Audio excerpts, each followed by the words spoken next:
And in this theory, Malthus predicted that population growth would exceed or would exhaust the food production or the food supply, because according to him, population growth would increase in geometric progression. It's faster, it is exponential. However, the food supply or food production would also increase, but in the arithmetic progression or in a very slow pace, especially because um, even if we already have new agricultural technologies or yung technologies during his time, the farmland is limited. Sabi ko kanina, 'di ba, hindi nag-increase or hindi lumalaki ang earth, hindi nag-expand ang mga lands natin, no? Hindi siya nag-a-adjust sa paglaki ng population. So dito sa theory niya, meron siyang in-illustrate na chart. Okay, I hope that you can see my screen. Na dito sa chart ng Malthusian theory, it serve as a diagram na kung paano na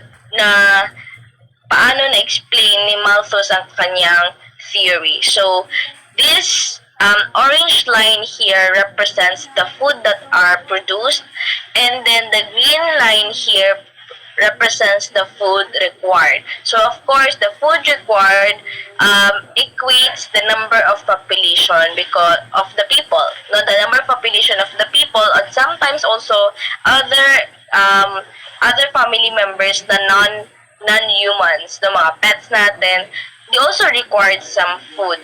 But of course, according to Malthus, yung pag-increase ng population is sobrang taas, no, at sobrang bilis kaysa sa pag-produce ng food. So here dito sa Malthusian trap, ito yung limitation, ito na sana yung boundaries, no, kung saan nag-limit yung food required at saka yung food produced. So basically, the Malthusian trap is your maximum limit on how food required and food produced are proportion with each other. Ibig sabihin, 1:1 ratio. Ito na yung enough lang na nakakapag-produce tayo ng food that are just enough for the whole population. But as you can see, na in the end, no, of each lines, na hindi naman nakaabot doon yung Malthusian trap. Mas nag-exceed ang kanilang lines, no, at the end of the lines kaysa sa Malthusian trap. So basically, we have exceeded, no, in the food required, and the food produced has not accommodated such pag-exceed or pag-increase. Hindi siya nakakahabol. Okay, so if you present a problem, of course, you should be part of you should contribute to the solution. Diba sabi nga ni Chinky Tan, in every problem, there is a solution. And if you are not part of the solution, basically you are part of the problem. So si Malthus, he understood very well, no, Chinky Tan, kahit magkaiba sila ng time zones. So, as a result of the growing population and limited food, Thomas Malthus thought that the world would begin a downward spiral or magkaroon ng social chaos. So overall, he predicted that the uncontrolled population growth would increase to the lead of depletion of resources and increased pollution, overcrowding, increase in unemployment, and daghan pag-disadvantage if mag-continue ang pag-increase ng population. So in this chart, chart ba ni? Or in this diagram, it is demonstrated on how Malthus presented the problem and how he also suggested some corrections or such suggestions to the or recommendations to aid the problem. So basically, if population increases in geometrical progression, no, and in 200 years, no, in 200 years, kasi peak yung 19th century, so in 200 years, there will be a massive population size or big population size. So if population increases in geometrical progression and food supply increases in arithmetic progression, so it will result in imbalance between population and food supply. So merong imbalance. I know very clear na yan siya. But what I want to highlight here is how Malthus recommended some corrections to those imbalances. So we have here um, preventive checks and the positive checks. So, preventive checks are those that are in control. Ibig sabihin, human beings can do the initiatives or could do the responsibilities, no? You can do the responsibilities or you handle the responsibilities of preventive checks, no? Preventing the imbalance in the population growth and food supply. So, ito mga preventive checks, and also the natural checks, it focuses more in the control of population. Okay, so si Malthus, mas nag-focus siya sa pag-control ng population kaysa sa pag-increase ng food supply. Bakit kaya ganon? Bakit mas nag-focus siya sa pagpapababa ng population growth kaysa sa pag-increase sana ng production ng food? Is because ang may problema kasi talaga dito is yung population growth. Okay, sabi niya kanina, the farmland is limited. Kahit mag-advance pa tayo ng technologies in our agriculture, kapag maliit lang naman yung farmland or the farmland is limited, hindi pa rin natin na-hook up yung production ng food. That is why we need to focus in decreasing the population rate. So, we have preventive checks. When you say preventive checks, these are you're in control or you can do this ahead of time, no, to prevent the population growth. So, examples or under this correction or under this check are late marriage chastity. So, ibig sabihin, when people are believing that we need to be married late, ibig sabihin, mas pinapabagal din natin yung progression. Okay? Pag late ang mga tao mag-engage into marriage, syempre, bababa yung chance na mag-increase din ang number of household. Ibig sabihin, kapag late nag-asawa ang isang couple, no, the tendency is, hindi na sila magkakaanak kasi syempre late na naka-conceive or mahirapan na mag-conceive yung female, or they will decide to only have 1 or 2 or 3 children, no? Instead of having 5 or 6 or more, no? And like in the rural areas na nagdoremi na lang mo tanan, no, may mga 12. I'm not saying that is bad. Actually, that is good, no, because it has some beneficial effects to the society. But in the problem of overpopulation, that is something that is being addressed, no? And if you bear so many children and you cannot provide them their needs and you blame the government, no, or other people for being so poor, no, or being not able to provide for your family, then the problem is in you. Okay? So that's the preventive check. Late marriage chastity. Another one is moral restraint. So, for example, you feel guilty about having many children, so that's moral restraint. Another moral restraint is being able to stick to one, no? When everyone has a strong and legit moral foundations, of course, hindi na siya ma-engage into another marriage. If a man, no, is married, of course, nasa yung family, nasa yung children, if we have moral restraint, he will not engage into another relationship outside of his marriage and have children with that woman, with the other woman. Okay, kasi imagine ninyo, if tanan parents, no, if tanan married couples, parents na sila of their family of your orientation, tapos na-engage pa sila into extramarital marriage or the marriage outside their marriage, tapos mag-bear like children dito, mas magiging exponential yung growth ng population natin. So, that's moral restraint. We also have education. So, the more people are educated, the less is the tendency to become populated no isa in a household.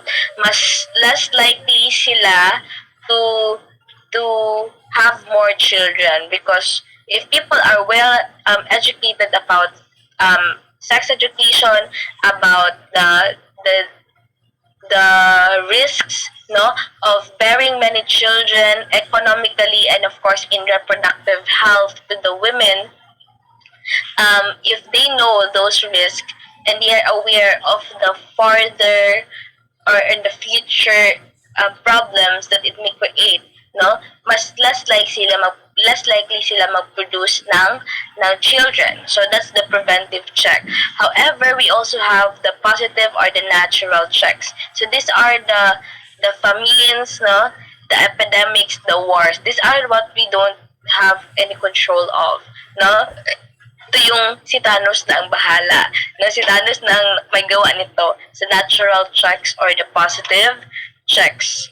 So, this is the prediction of Malthus theories. Now, Malthus theory or the exponential growth theory.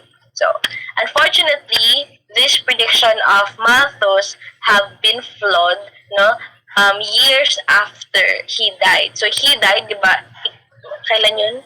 So, it's from 1766 to 1834. So, 1834 siya namatay. But after some years that he died, in 1850, so that's 2 decades, almost 2 decades, no, nagkaroon na tayo ng mga artificial birth rate. Okay? Artificial birth control, I mean. So, in 1850, the Malthus theory was flawed because the European birth rate began to drop, partly because, number one, I don't know how reason, number one, because children were becoming more of an economic liability to the parents rather than an asset. Ibig sabihin, medyo nag-industrialize na mga societies nitong time na to at um, nagkaroon ng mga epidemics. Okay? Nagkaroon ng mga problems with food shortage, no? And also people wanted to become economically stable, no, itong 1850s. So since people wanted to become economically stable, having more children will just add up to their expenses, making the children more of a liability or pabigat sila, no, rather than of an asset or sila ay aking mga kayamanan, no, hindi na sila naging kayamanan ng parents nila. They became more of a liability. And the second reason, no, kung bakit nag-drop ang population rate noong 1850 is because people began using artificial birth control. Nagkaroon na ng mga contraceptives. That is why the Malthus theory was flawed during the 1850. No, and also in the present times, no, there was an author named Yema who wrote in 2011 that Malthus underestimated human ingenuity and other much modern advancement of agricultural technology. So we have increased our food production because of the farm technologies that Malthus failed to predict. No, he haven't imagined that we are going to develop in our agricultures this much. Those are the flaws in the Malthus theory, and also in um, in the later time, merong mag-asawang Ehrlich, Anne and Paul Ehrlich, who wrote this book entitled The Population Bomb. So they have argued that population in 1970s and 1980s will bring about global environmental disasters that would in turn lead to food shortage and mass starvation. So basically, they agree with Malthus. Even if Malthus' argument was flawed in 1850 and in the contemporary world, this Mr. and Mrs. Ehrlich still believe that the population still increases, and eventually, no, in the 21st century, ay, dili na, 21st 20th century, in the 20th century, we will experience what they call as the population bomb. And daily in the 21st century, no, this population bomb can now be experienced if we continue to increase in number. But of course, nagkaroon tayo ng positive check or natural check, which is the COVID-19. So nobody has prepared for this much, and what kasagang no sa number of population na na-affected no, are affected of the COVID-19. So many people has died, and it has decreased somehow the population growth. But in the Philippines, no, marami na yung cases sa atin, tapos marami na rin yung mga namatay. But in the recent, I don't know if you are if the news reached you, but in the recent report of the PSA, no, mas tumaas po yung teenage pregnancy natin for 2019 to 2020. So, parang gano'n na rin yun. So, this Mr. and Mrs. Ehrlich have argued na mag-continue pa daw yung ganitong overpopulation, and it will bring about global environmental disasters. They agree with the prediction of Malthus, but they have just added, no, they have just added the cause, no, mag-overpopulation daw, sabi ni Malthus, magkaroon ng food shortage. According to Ehrlich, yes, magkaroon tayo ng food shortage, but this will be brought about by the global environmental disasters caused by overpopulation.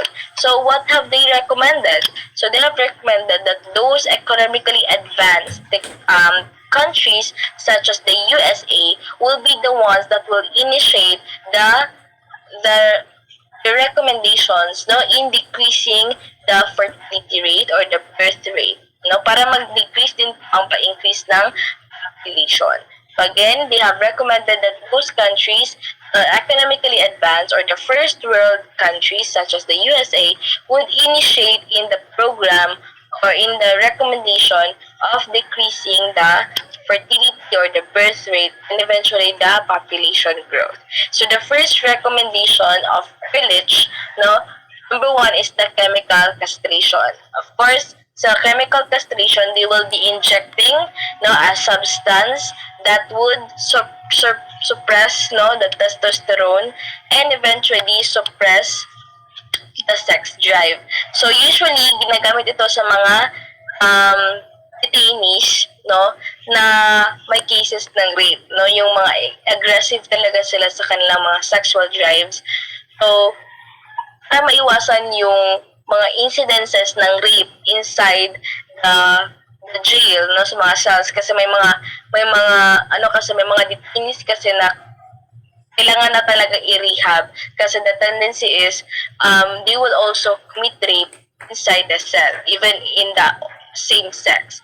So they have injected chemical castrations among these detainees. So Ehrlich also recommend the same procedure, no, to aid population growth. They will inject castration, chemical castration on males, not to suppress the sexual drive. The second recommendation is the additional taxes. Okay, additional taxes specifically on child luxury taxes on child-related products. This recommendation is actually very true nowadays. Na nagkaroon na po tayo ng mga additional taxes or mas mahal po yung mga prices ng mga goods for the children, especially for the newborn, na kaysa sa ating ng mga adults na, okay, sa mga young adults. So, additional taxes on the diapers, milk, mga injectables like mga mga pa-check up, no, sobrang mahal. Sa mga clothes, no, sobrang konti lang naman yung garments na kailangan for a child clothes or a baby clothes, pero mas mahal yung price niya kaysa sa damit natin ng mga adults because of additional taxes. No? So this is a recommendation to decrease the population growth because if parents or if couples would be educated or be aware that taxes or the prices on child related products are increasing, the tendency is kukunti na lang din yung anak nila, no? Kasi sobrang mahal magkaroon ng anak. Ito na yung nagkaroon ng change sa perception ng mga anak, ng mga parents toward their anak, no? Dati asset ka ngayon, liability ka na. So, that's the additional taxes. The other or the third one is the monetary incentives.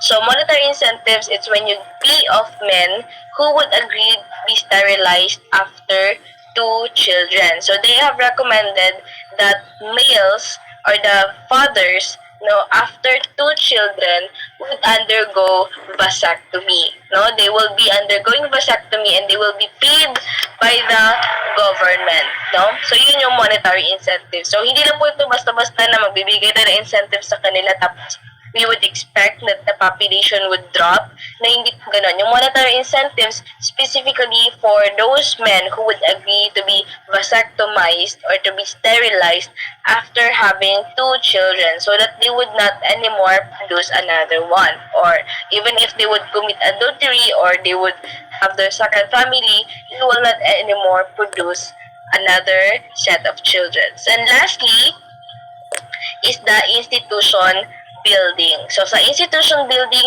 we are going to, aside from the previous recommendations, no, if hindi na talaga kaya, or hindi, or makaya pa if makaya pa, tapos hindi nyo kaya i-commit yung first 3 recommendations, we also have institution building. Ibig sabihin, magkakaroon ng specific na agency in the government that would facilitate or that would control the population growth. So, sa Philippines, mayroon po tayong dito, kahit wala naman po tayong Department of Population and Environment, pero mayroon po tayong mga agencies that are similar to the institutions as this. For example, yung mga pang family planning, no? Mayroon tayong, mayroon tayong reproductive health bill. Now, though bill lang naman siya, but there are other programs na that are under their bill, no? Like family planning, reproductive health for the women, no? Sa papangalaga sa family itself. Okay, so those are the recommendations of Paul and Ehrlich, no, to decrease the population growth. But of course, meron tayong mga critics dito. So, by limiting the population, the government believes that vital resources could be used for economic program and not be diverted and wasted to feeding more mouths. So, the government believe, no, that we should engage or we should adopt this recommendation so that we could save more money or we could save more resources, no, na instead daw na ipapakain sa most waste lang daw siya or divert lang daw siya feeding the population, mas magagamit pa natin yung budget na yun for the more important na mga activities or more important na mga programa sa ating government. So this argument became the basis for the government to promote population control programs worldwide, no? So as para makatipid tayo at maka-cope up tayo sa mga economic needs natin. Sa Pilipinas, no, ini-encourage tayo na magkaroon ng family planning, no, na magkaroon ng birth control practices. Kasi nga, we are third world country. Our economy is really not that advancing. This is why, in order to advance our country, we need to be responsible with childbearing.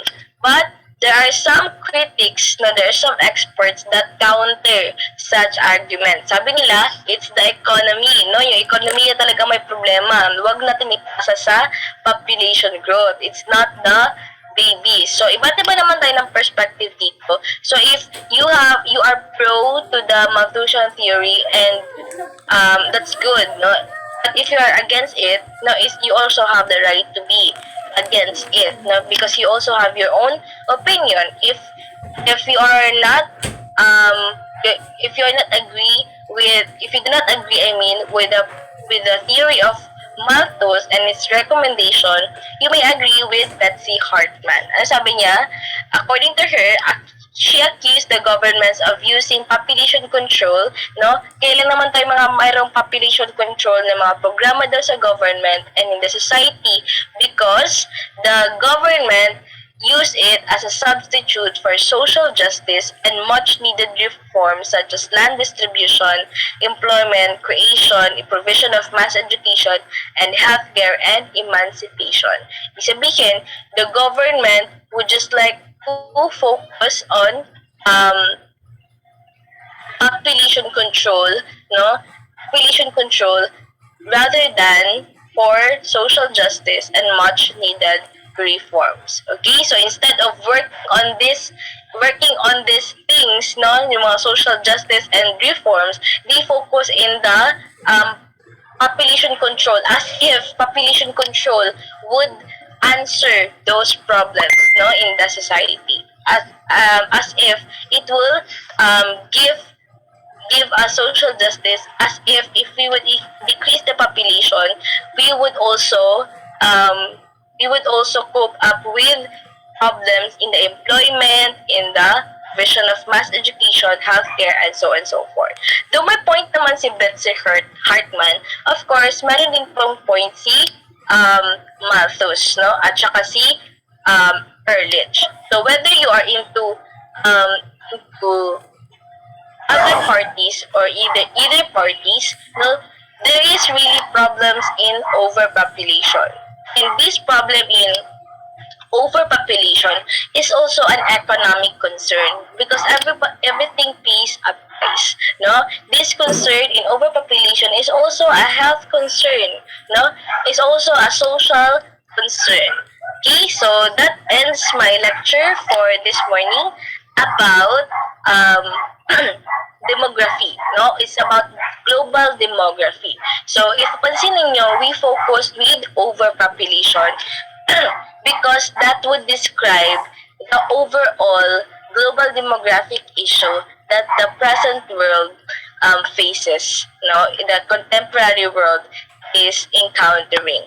But of course, there are other factors as well that we may have to consider. So to sum it up, we have discussed the three contributors to the size of population, which is the fertility, migration, and mortality. Then we also discussed the yes, yes. Okay. We also discussed the Malthusian theory, wherein he stated that population would increase progressive aggression while food production in the arithmetic progression, and eventually, no, we have discussed how his theory would result to imbalance, and how this imbalance would be aided by or corrected by preventive and positive or natural checks.